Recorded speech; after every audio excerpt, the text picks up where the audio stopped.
individually who are in this trade, I have personally witnessed the despair and distress by hard-working people. Indeed, what is one to do? On family excursions with my wife and children, I tend to blend history and leisure. Last year was no exception.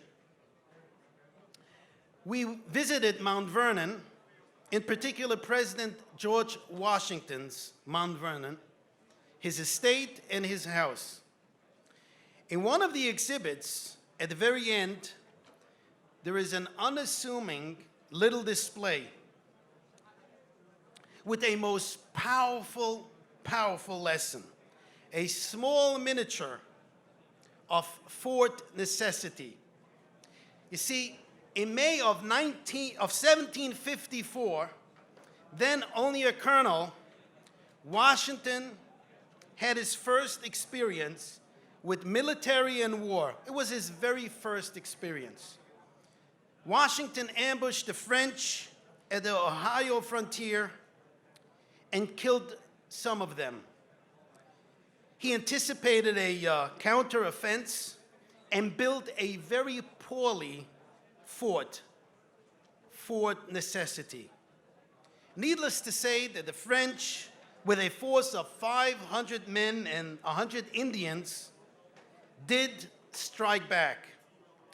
Washington sustained heavy casualties throughout the day. A torrential downpour and a weak fortified fort was all the more reason that Washington made very sad decision late in the evening to negotiate a surrender. He gave up all of his swivel guns and acknowledged his wrongdoing in the earlier attacks. The very next day, down and trodden, conquered and defeated, Colonel Washington and the remaining men made their way back to Virginia.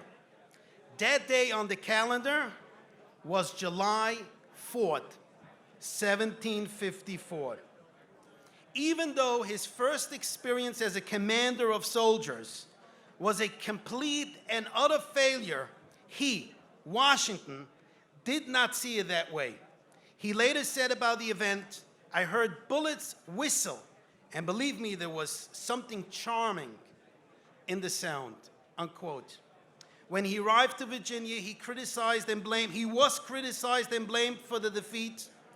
Ultimately, he resigned from the Virginia regiment, but with a lesson in life, and more importantly, a burning desire to never give up, and ultimately to resume later on a military career. Years later, when the continental United States was formed and an army was needed, George Washington was promoted to general and given the task to free America from the tyranny of Britain.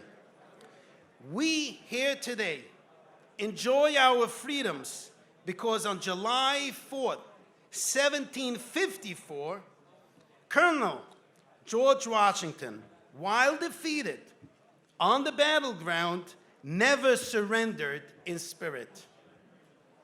When you celebrate next on July 4th for what happened on July 4th, 1776, do not forget the lesson of July 4th, 1754.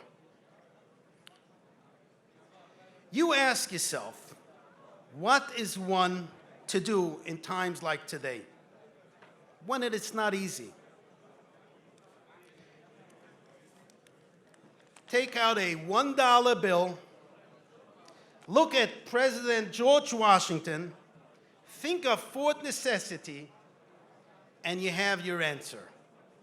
Never, ever give up.